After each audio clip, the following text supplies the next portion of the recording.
পিরিজপুরের মানুষ আর মঠবাড়িয়ার মানুষ কোরআনের সমস্ত ধ্বংস স্তূপের জায়গা আমি চোখে দেখা আপনাদেরকে বলতেছি।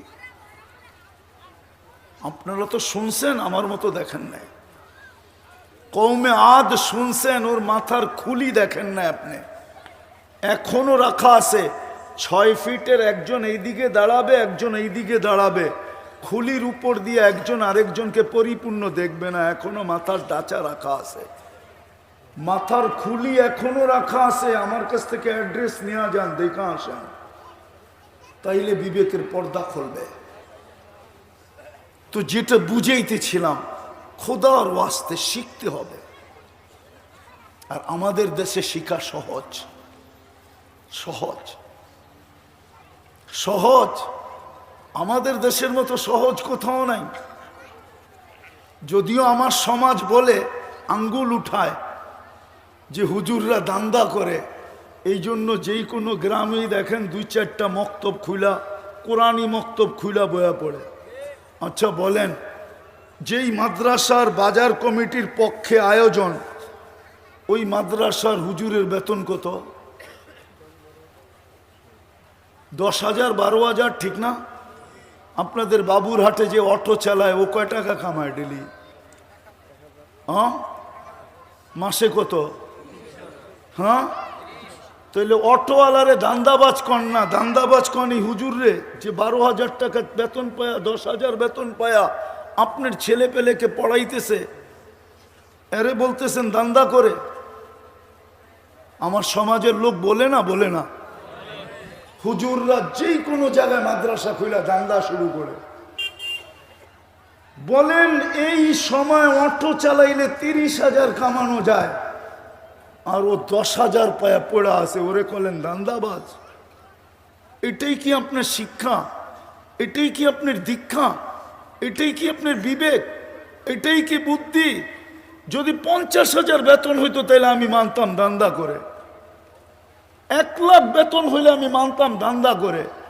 ও তো 10,000 টাকা বেতন পায়, ইচ্ছা করলে তো অটো চালাইতে পারে। অটো চালাইতে কি আমেরিকার থেকে ডিগ্রি আনতে হয় নাকি? না অক্সফোর্ড ইউনিভার্সিটিতে পড়তে হয়, না ঢাকা ইউনিভার্সিটির মাস্টার্স হইতে হয়? অটো কিনা নেমে গেলেই তো হয়, 2-3 দিন ধাক্কা তুক্কা খাবে, তারপরে হাত ঠিক হয়ে যাবে। ও কেন অটো চালায় না? বাংলাদেশের জন্য এটা সুবর্ণ সুযোগ। গ্রামে গ্রামে মাদ্রাসা, গ্রামে গ্রামে ওলামা, গ্রামে গ্রামে আল্লাহওয়ালা। কালকে মুখটা কি করে দেখাবেন, এই সুযোগটা তো এই দেশটাকে দিছিল, যার কারণেই তো এটা বেঁচে আছে। নাইলে 7.8 ভূমিকম্প কোন দেশে আসছে আর বিপর্যয় হয় নাই? এরকম কোন দেশ দুনিয়াতে যদি দেখাইতে হয় আপনাকে, তাইলে বাংলাদেশ দেখাইতে হবে, আর কোথাও দেখাইতে পারবেন না। 2013 কি 14 31 নাইটের পরের দিন 7.8 ভূমিকম্প আসছে। গত ডিসেম্বরে তুর্কিতে আসছে, 1.5 লক্ষ কবরে পৌঁছায়া পুরা শহর মাটির সাথে মিশায়া দিয়া চলে গেছে। আপনার দেশে তো একটা টিনের ঘর পড়লো না, কেন পড়ে নাই? আজ পর্যন্ত তো বিপর্যয় হয় নাই। আপনি জানবেন কোত্থেকা? 30,000-এর উপরে হেফজোখানা বাংলাদেশে, 40,000-এর উপরে হেফজোখানা। রাত্র 4টার সময় ওরা ঘুমের থেকে ওঠে, সর্বপ্রথম লাল সবুজের পরিধিটাকে আধ্যাত্মিক এক সুরক্ষার চাদর দিয়া ঢাকে, তারপরে আল্লাহর কালাম পড়া শুরু করে। আমি আপনাকে চ্যালেঞ্জ দিব, বাংলাদেশে যতটা বড় ভূমিকম্প আসছে প্রত্যেকটা শেষ রাত্রে আসছে। এই গত ডিসেম্বরও আসছে 6.3, গত ডিসেম্বরে। জানুয়ারি ফেব্রুয়ারি মার্চ চলতেছে,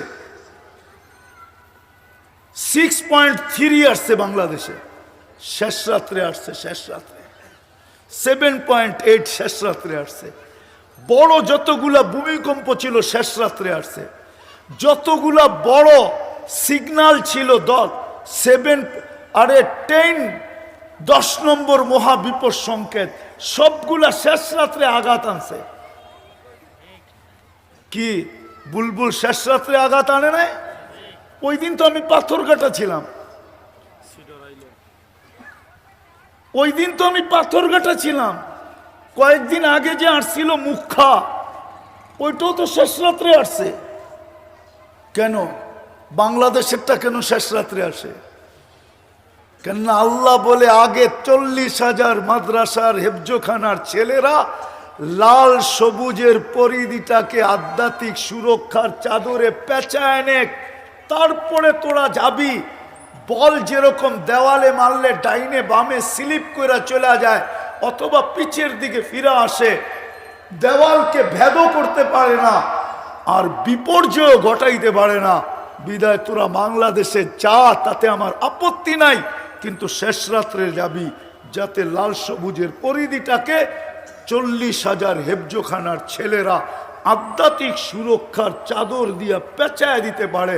হাজার হাজার আল্লাহওয়ালা রাত্রের আধারে যখন মুসল্লা বিছায়া মুসল্লায় পড়া চোখের পানি ঝরাইতে শুরু করবে আর বলতে থাকবে কিসি কো খানে মে মজা আতা হয়, किसी को सुने में हमें मजा आता है, तेरे आगे रोने में।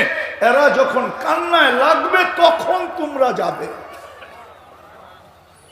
আমার যুক্তি যদি পছন্দ না হয় গাইটা দেখেন, সব নোট করা আছে, সব শেষ রাত্রে আসছে, কোনো বিপর্যয় হয় নাই। এই জন্যই তো আমি বড় জোর দিয়া বলি, দুনিয়া ঘুরা বলি, বাংলাদেশে কোনোদিন কোনো বিপর্যয় হবে না যতদিন পর্যন্ত এই পরিবেশগুলা থাকবে। আর যেদিন এই পরিবেশগুলা থাকবে না, ওই দিনের গ্যারান্টি আমার কাছে নাই। এই মসজিদ মাদ্রাসার পরিবেশ, এই কোরআনি মাহফিলের পরিবেশ, এই আলেম ওলামাদের আসা যাওয়ার পরিবেশ, আল্লাহওয়ালাদের রাত্রে উঠা কাদার পরিবেশ, যতদিন এই জমিনে থাকবে এই জমিনে কোনো বিপর্যয় হবে না। পিরিজপুরের মানুষ, আপনারা বাংলাদেশের ইতিহাস জানেন না, জান মনে উঠলো এই জন্য বইলা দিয়া যাইতেছি। আপনারা বাংলাদেশের ইতিহাস জানেন 100 বৎসরের, আমার মতো 1435 বৎসরের ইতিহাস জানেন না। বাংলা সন কত? 1430 না এখন?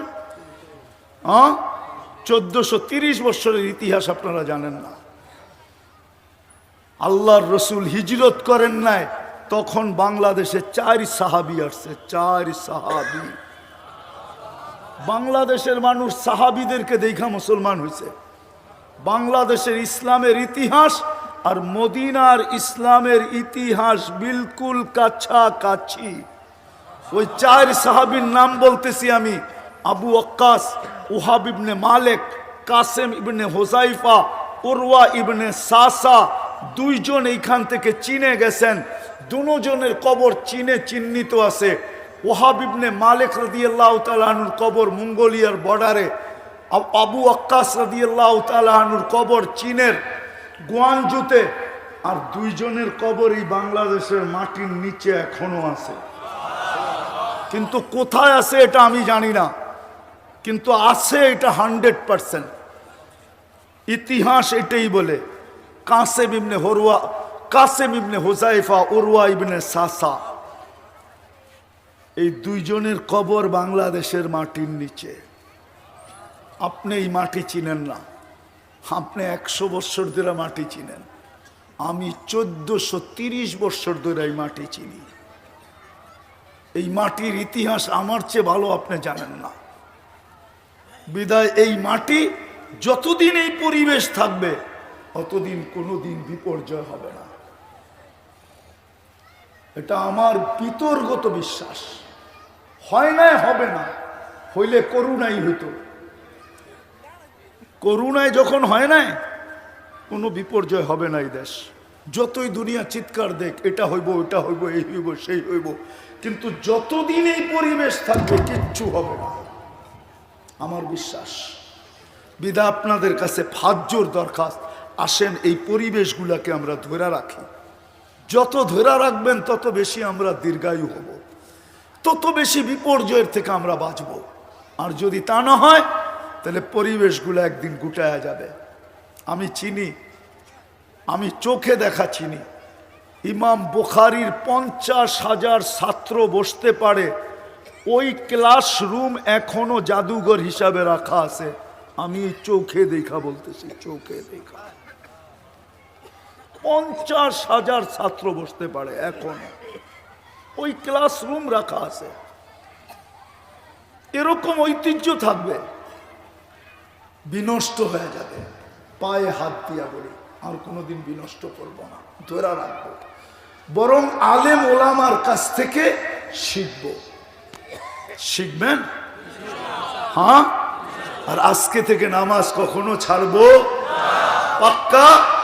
আল্লাহ আমাদেরকে আমল করার তৌফিক দান করেন। ওমা আলাইনা ইল্লাল বালাগ।